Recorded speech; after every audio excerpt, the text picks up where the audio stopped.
The following program contains the opinions of the host, guests, and call-in participants.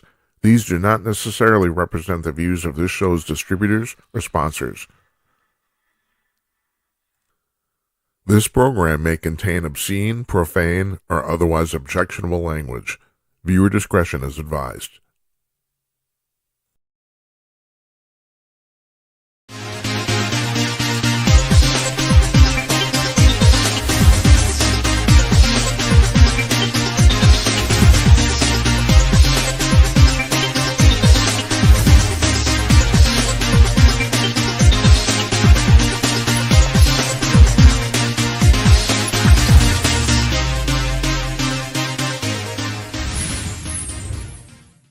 Howdy ho, everybody. Coming to you cordless. Greetings from Minneapolis. It's Tuesday night, June 17th, 2025. I am Jim Peters, and welcome to another edition of Jim Peters at Night. This is episode number 239 for your scorecards at home. Hope you're keeping score. We started 2 minutes late tonight because we're still waiting for our guest to arrive. That's supposed to be Marc Beckman. He's the author of the book of The Future of AI. And our regular caller Think was supposed to do the second half of the show tonight, and he at the last minute he actually bombed out too. And so it's a live show, folks. What can I tell you? It's like, so you're stuck with me now. You can get stuck with yourself because we are taking calls tonight. The phone lines are open. The number is 325 call Jim 325-225-5546, and you can send me a text message at 408-458-5088. Now, if you're watching this on demand, those numbers are open 24 hours a day. Obviously, if you call when we're not on the air, like if you call on your phone, if you call on your phone, what am I talking about? Say, you can leave a text, you can leave a voicemail, 2 minutes, and you can do that. And I might go through them every once in a while and find the good ones and play them on the air. The good ones being you entertain me and the populace, and the text messages we get set 24/7 too. So the number's on the bottom of the screen right here. It's scrolling along. So give me a call if you want. So yeah, so we went from 2 guests tonight to none. It's like the bat of an eye. So I'm gonna prattle on about some of the news tonight. If you're so inclined, before you call in and disrupt my thinking and whatever it is you want to do. Okay, so what's happening in the world? The world. Well, first of all, Israel's still bombing Iran. I don't think I have to bomb Iran. I don't think I have to tell you about that. The real question is whether we America, United States, is going to join in. And people have said this, people made fun of this, and it's really true. What is the difference between involvement and no involvement? They got our money, they have our weapons. I'm talking about Israel. I think if we send jets over, I don't, I think, the definition, I think, is people thinking about troops on the ground, but there's enormous amounts of ways we can get involved in this we already have without putting troops on the ground. So that's a whole nebulous situation. People are getting afraid this war is going to escalate. It's not, because Iran's got nothing. They don't have anything. I mean, this is plainly obvious now from what's happened in the last week. Israel has completely decimated the military of this country. It's really quite remarkable. They were basically all talk and no walk. Basically, they were talking, death to Israel, blah blah blah blah blah. They got nothing. They had nothing, and now they have nothing. So, and last night I even apologized about this because I mentioned the fact that about 6 months ago, around December, January, this guy actually called in several times, but I don't remember his name. And I could go back and check the archives and look, but it was not worth my time. I had a caller from Singapore who said he was an Iranian journalist living in Singapore. He had the accent, and I know he called from Singapore because we traced his IP address. So I know that was legit. So I assume he was not fibbing here. And he said at that time, this is December, January, 6 months ago. Excuse me. He said at that time that he knew for a fact that Iran already had a handful of nuclear weapons. Had already made them. Now that's obviously not. I not only agreed, I had been saying that for some time that they probably already had them. It's pretty obvious now that was wrong because if they had them, I assume they would have used them already. Iran has now said in the last few hours, they've said that if America gets involved in this war directly, they are going to bomb the United States. That's what they've said. Well, ha ha ha! They can't even bomb Israel. That's that's um, I'm not too concerned here myself about people saying this is going to get out of hand. Putin's already told Iran that they're on their own, that he's not going to help. Uh, I don't know about China, but well, there's another thing that happened today too. There's been in the news, and this kind of didn't make the news very much. So you might be interested in this. Kash Patel, the head of the FBI, he has said that in the 2020 election, China had a large scale plan that they were executing. Apparently, they had already started doing this. They don't know yet how far they got to this through this, but the idea was to send Chinese nationals living in the United States fake American IDs so they could register to vote. And so far, the FBI said that they did that at least somewhat. They did where they were at least partially successful in voting that. In other words, there are at least a few thousand Chinese nationals that were in the United States. Now, granted, they're not citizens and they're not residents either. They're just here, visit on visas. That at least a few thousand of them actually succeeded in voting. That's what the FBI is saying now. But the thing is, apparently, this plan was supposed to be very widespread. They were going to mass manufacture these fake IDs like driver's licenses and stuff to let these people register to vote. And apparently, they were all instructed to vote for Biden. That's supposedly what the Kash Patel is saying. So they've said now that at least a few thousand people actually erroneously or illegally voted under that scenario. So that's kind of interesting. There's interesting stuff. But at any rate, getting back to Iran, I don't think this is going to escalate because I don't. It this is what's become plainly obvious in this whole scenario. Iran is the enemy of basically everybody in this region. Nobody supports them. Nobody. The Russia, China, maybe North Korea, maybe, but they're basically it's all lip service. Nobody really supports these people. And it occurred to me, they are essentially the Nazis of the 21st century. People go on and on and on about Hitler, about Trump being Hitler. No, the Ayatollah Khomeini, he's Hitler. He's Hitler. They're running for cover. The only thing is Hitler had a really, really good army. I mean, if I've talked about this on the show before, and we've had like Jonathan Lockwood on. He comes on regularly now. The military historian. We were lucky as hell to win World War II. The German army was probably the most fierce, disciplined, organized army that ever existed on the face of the planet. And we overrode them with technology and sheer numbers of forces. That's the reason we won, and a little bit of luck, and the fact that this is a really long discussion that Hitler did some really, really stupid things in the end. He might have been losing his mind, and that might be the reason. There's no real proof of that, but there's a lot of speculation and there's a lot of evidence that he was seriously mentally losing it in the last couple of years of the war. And why is also a lot of speculation. A lot of people think he was drugged up. A lot of people think he was drugged up on his own choosing. You don't know, but he did a couple really stupid things in 44 and early 45 that actually basically lost the war for them. So, but then again, you were seriously it wasn't just the fact that we had manpower, that we were able to um, realize, technologically realize what we needed in terms of hardware very quickly. I mean, Ford went from turning out automobiles to turning out airplanes on a dime, and they were making about a dozen a day or something like that. I can't remember what it is, but it was really, really impressive what some of the major industrial manufacturers of the United States did for the war effort. Really incredible.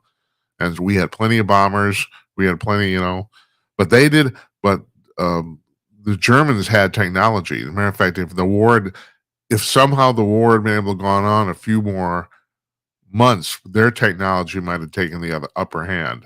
So, um, I don't know, but so I can sit here and I can compare Iran to Nazi Germany, but in that sense, it's not a very good comparison.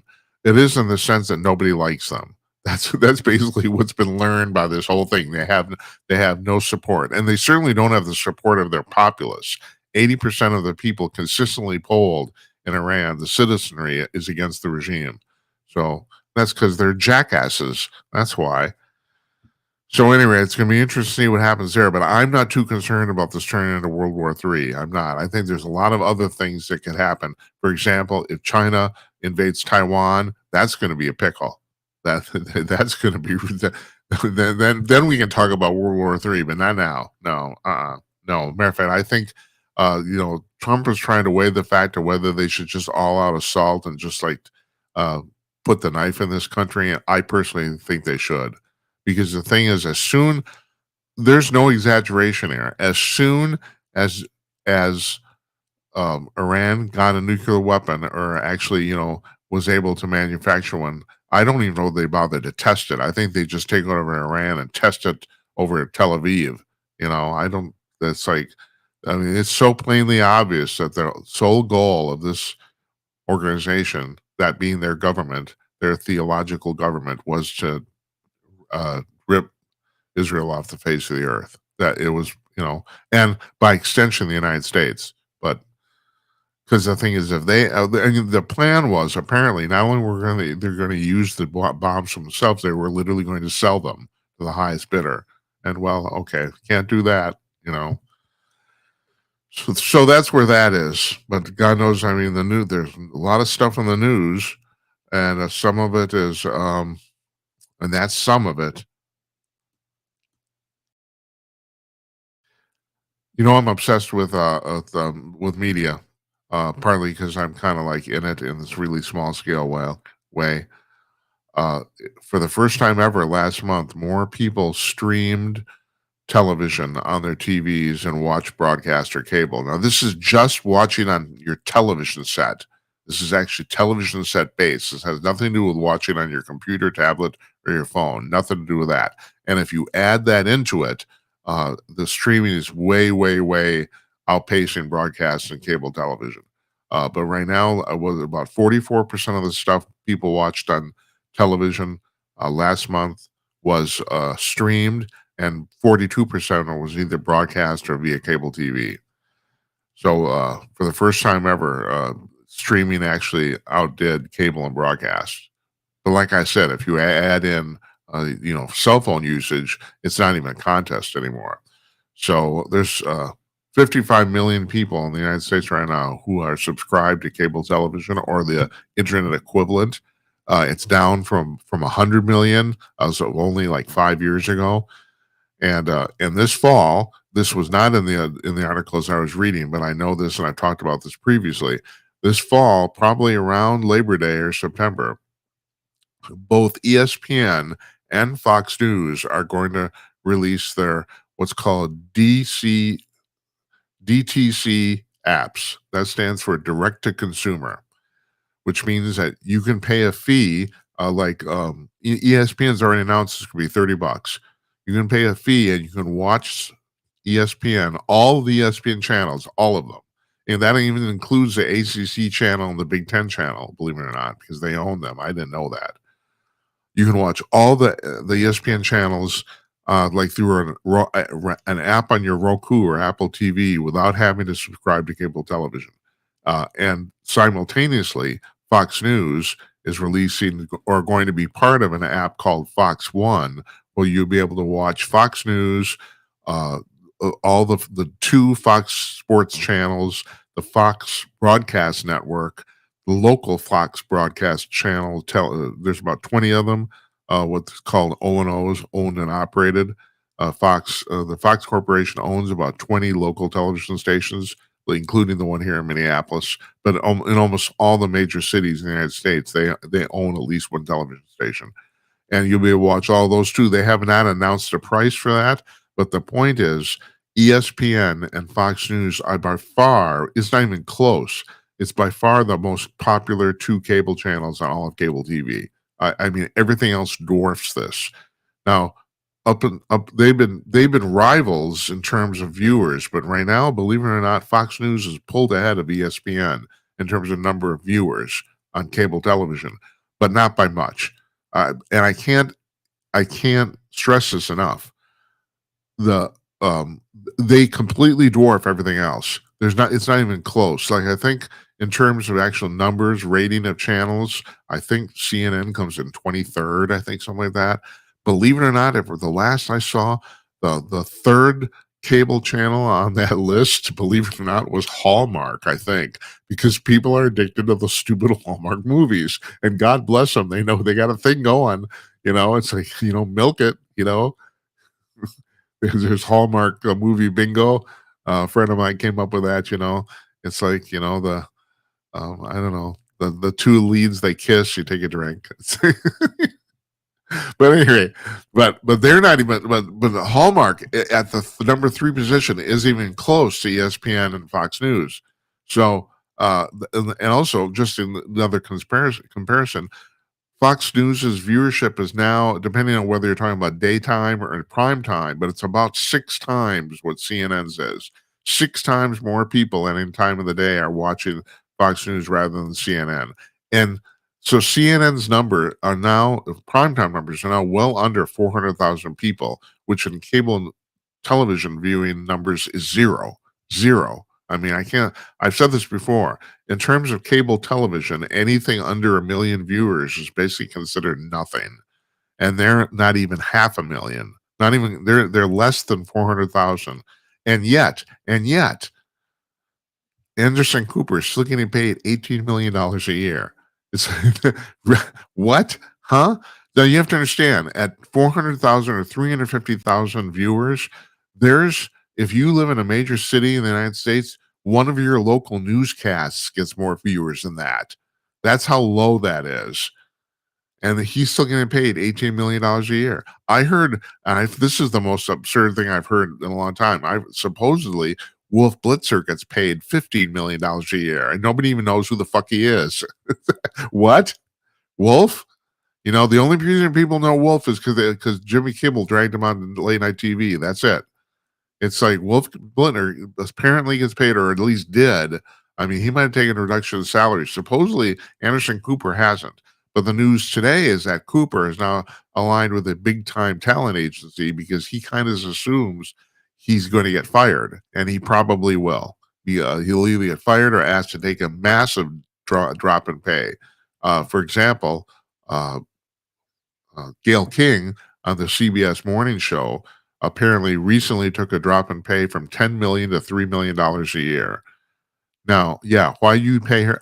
I don't understand why. I don't understand why anybody in this space is getting paid more than like $4 million. Now, you think, well, that's an enormous amount of money, but you have to understand that if you're living in New York City, it takes about $500,000 a year just to live comfortably.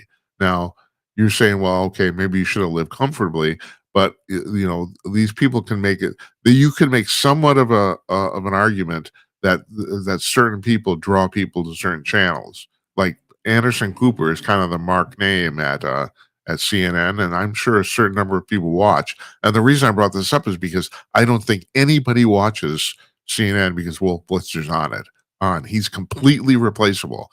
That's the thing. $15 million a year, and you would not miss him if he was gone. Anderson, a few people. Gail King, a few people. So I know they can calculate that sort of thing. Before Nora O'Donnell left CBS Evening News, her pay was dropped from $8 million to $4 million a year. So you're saying, I'm sitting here, I'm saying, well, I don't see how anyone can justify paying anyone more than $4 million. I don't. But even though $4 million is a lot of money, I mean, it just is. Vast majority of Americans do not make that sort of money. They don't. So, but like I said, if you're living in New York City, if you want to live a reasonably comfortable existence, you have to be making about $500,000 a year in salary. Now, of course, you could live way less than that, but it's not going to be that comfortable. That's my point. So, any rate, that's going on. That's what's going on there. We're gonna You can call me up and talk to me. 61 or no, so I'm sorry. 325-225-5546. Almost gave you my local telephone number there. You don't want that. No, we don't want that in the ether. We don't. Uh and okay, so some some universities spend a good deal of research money trying to figure out how you should put the paper roll on the roll dispenser, whether it should be over or under. That would be how the paper comes off the roll, off the top or off the bottom. And they came to the conclusion that as a generalization, off the bottom was better because it was a little more sanitary. However, I read the study. I know, yeah, I know. Like, Jim, you don't have anything better to do? No, I don't. This is what I do. I read the news. I spend about 2, 3 hours a day. Oh, no more reading the news. And then on top of that, I got to read the books and all the stuff for the people we interview here. It takes time, folks.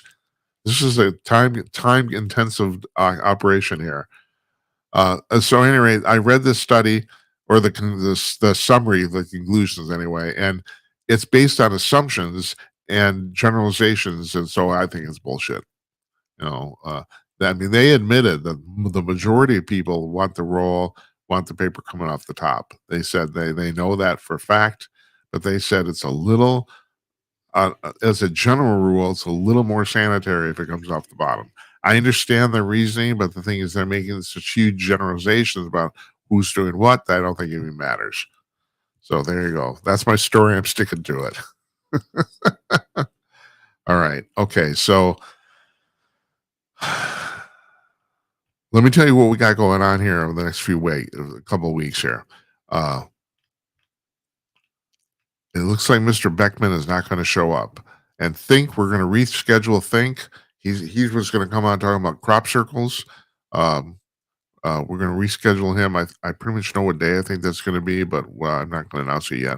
Tomorrow night, psychologist Dr. Gilda Carl is going to be on, and she wrote the book Real Men Don't Go Woke. And God knows I want to talk to her. I want to, because yeah, that's what I've been saying this for a long time. So I was very eager to get her on. So we're going to talk to her about that. That should be kind of fascinating. Thursday, our old friend Jennifer Oliver O'Connell from redstate.com, she's going to be joining us. It's Juneteenth on Thursday. And we'll have a little bit to talk about that. Not to mention the fact she's been covering all sorts of stuff, the LA riots, she's been covering the Iraq-Israel war. So we got plenty to talk to her about. That's going to be fascinating. She's an interesting woman. I don't know if you've noticed this, that we have a lot of reporters on here, and the reporters we have on are pretty damn interesting people.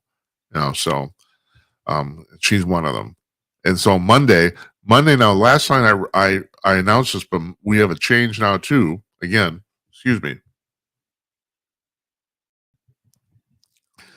Monday, we were going to have a guy named Mark Gober on, and he has had to reschedule. So now we have Michael F. McNamara.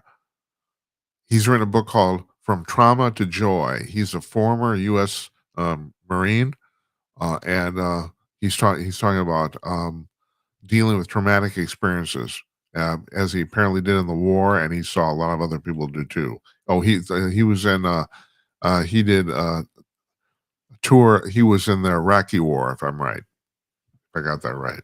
So he's going to be on Monday. Let me see. And just if you don't mind me, I'm going to just very quick.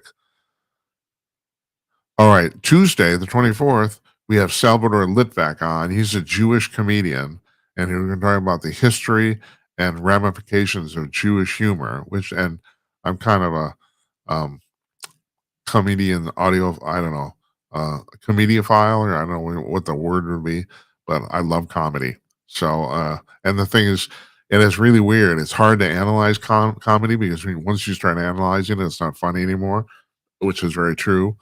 But I read. So I don't know if you saw our show last night, and here's my deal, because we're going to cut this short here in a few minutes. Go back and watch the show from last night. Don Zorro, our old friend, our regular guest, was on, and man, he had a screed at the beginning about straight white women, and, and oh man, it was just One of the funniest things I've heard in ages. I mean, and it's in like in the first 15 minutes, so you don't even have to watch the whole show. Just watch that. Oh, he's endlessly entertaining, and like I said, when we have him on, he seems to be a fan favorite here. The viewership numbers go up, so he's good. All right, so Salvador Litvak's next Tuesday, a week from tonight. That's the 24th. On the 25th, Larry Newman, our old friend, a Bigfoot investigator and bail bondsman extraordinaire. He's going to be joining us, and that's old two old men shooting the shit, as they say, you know and 20 on the 26th, Thursday the 26th. Now this I want to have this guy on for a long time.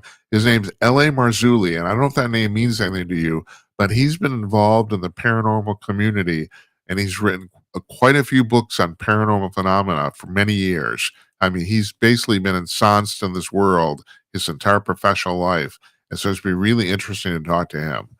And I've wanted to have him on for some time. And I have to be honest, I'm going to just preface this right now. I don't necessarily buy everything he's talking about, but the fact of the matter is he's been doing a long time. And so he deserves the time to explain himself. That's the way I look at this. So that should be interesting. And so, yeah, we're basically booked out a whole month in advance. I'm not going to get into any more, but that's what we got going on here. As the boomers say, we got it going on. We do. My wife says that's crazy crap, but we do. We have it going on. All right. So look, I think I've got that's everything. The entire preparation I did for today is all going to be wasted. I'm going to put this on the screen. Here is Mr. Beckman's book. It's called Some Future Day: How AI is Going to Change Everything. That's his book there. It's available on Amazon. It's Marc Beckman, Beckman, first name Marc, not Mark, Marc. That's his book right there. It's very positive regarding what the future of AI, although he does have some legitimate questions, and of course I do too. And just to close this out, talking about positivity, there was another article in the New York Post yesterday or the day before about the fact that some guy thinks that well, here the title of this article in the New York Post is AI could devastate Earth's population down to the size of the UK by 2300, because he says people are going to stop having babies because they're going to be so disappointed about the fact that no one has a job. And this is one of my questions from Mr. Beckman too, because we've had a lot of people on the show talking about AI. We're going to continue to do so because I find it fascinating, and also no one seems to know what's going to happen. But my problem is not that I don't think AI is going to run around killing people or any of that sort of doomsday crap, but I do think it's going to put an enormous number of people out of work. And I think Mr. Beckman's point of view, since he's not here, I will talk for him since he didn't show up. And some other people say, well, in the past, all new technology has been no. There's been a labor transference for all new technology. Best example, Barack Obama brought it up, as ATMs. ATMs put bank tellers out of business. However, you had to hire people to maintain the ATMs, and so in terms of employment, it was a wash. And that's happened with every new technology. And I am one of the people saying that I don't think it's going to happen this time. I think that AI over the course of, I don't know if I'll live to see it. We're going to be talking about 30 years from now. Uh, that AI is going to permanently put a large number of people out of work because they simply can't. Well, here, I mean, I hate to be blunt about this, folks, but you look at this. The majority of Americans have no real mental skills. They can't. They are basically, they're working people, and they're physically working people. In other words, they basically lend their bodies out to their jobs and not their minds. Now, AI is going to take over the mental space first. But at some point, as a matter of fact, this is going to happen. That they're already, apparently next year, those companies are going to be already releasing this. Next year, there will be humanoid robots with AI built into them. So, in other words, you will have a robot that looks, vaguely like a person with two arms, two legs, and a head. You have a robot that has AI built into them, and they will basically be like a machine slave. Basically, they're not going to want Vacations, they're not going to want healthcare. No, they don't have to stop working. They don't need to rest. None of that stuff. And they will be able to do pretty much anything physically or mentally that any person can do. And we are literally only about a year away from that. And there's a lot of people who think in the next 2 years, and certainly by 2030, in the next 4 or 5, that AI is going to be smarter than any human on Earth. Now, the one thing is, and Beckman talks about this in his book too, if you want to pick it up. Uh, Pretty much everyone agrees that AI is never going to be quote unquote conscious. Brian Trilly, who came on this program, who's written easily one of the best books I've ever read on the subject called Soulless Intelligence. His whole book's about the fact that whether AI can or will become conscious, sentient, or aware. It depends how you define those terms. But he says that that's not going to happen, and I agree. And now it seems that's a prevalent opinion in the AI or the tech community, that AI is never going to be conscious. But the fact of the matter is, there's a difference between consciousness, sentience, sentience, yeah, okay, and intelligence. AI is never going to become conscious, but smart, but intelligent. Oh yeah, it's going to outdo humans, and that's actually the problem. You don't need consciousness to do the vast majority of jobs. You don't, you know. So, and you may say, well, AI can't be creative. It maybe not today, but it will learn in a year or two. I mean, in Beckman's book, he talks about the training of AI, and Trilly does too, and several other books I've written on the subject. I mean, I think these things are really worth talking about because people don't know about them. Simple as that. Brian or Mr. Beckman brings up at the end of his book about the fact that most of the AI models have basically read every single thing on the internet. We're talking about trillions of pages worth of stuff. They plowed through all of it. And so finally, he said Chat GTP, or the people at OpenAI, they came to the conclusion, well, let's train it to understand speech. And they did that, and then it plowed through millions of YouTube videos. And that's the thing now. That program's called Whisper, that it does. And so the Chat GTP, the 4.0, has basically watched millions of YouTube videos and learned to talk and act from that. So it's a brave new world we're entering, folks. And I hate to use that phrase because that's kind of scary, but it is. At any rate, yeah. So that's what we got going on here. We have a lot of guests coming up over the summer. People are. I said this last night. I'm very happy to report that people all of a sudden we're having no trouble booking guests on the show. It seems like people have kind of discovered it, and that's a good thing for us because it's a talk show and people need to talk. Now, I'm pretty good at talking. Right now, I've been talking constantly for about 33 minutes. I'm pretty damn good at it. But still, the point is to talk to people. That's the point. But I don't have any people to talk to because you didn't call, goddamn you. You didn't. So that's it. We're going to leave it at that then. Mr. Beckman did not show up. Maybe we'll book him again, and maybe we won't. I don't know. We'll see. Interesting book, though. Once again, here it is. Some future day. Can't say I didn't plug it. Marc Beckman, How AI is going to Change Everything. Available on Amazon. So yeah, you can look at that. And yeah, okay, and that's what we got. So tune in tomorrow night. Got Dr.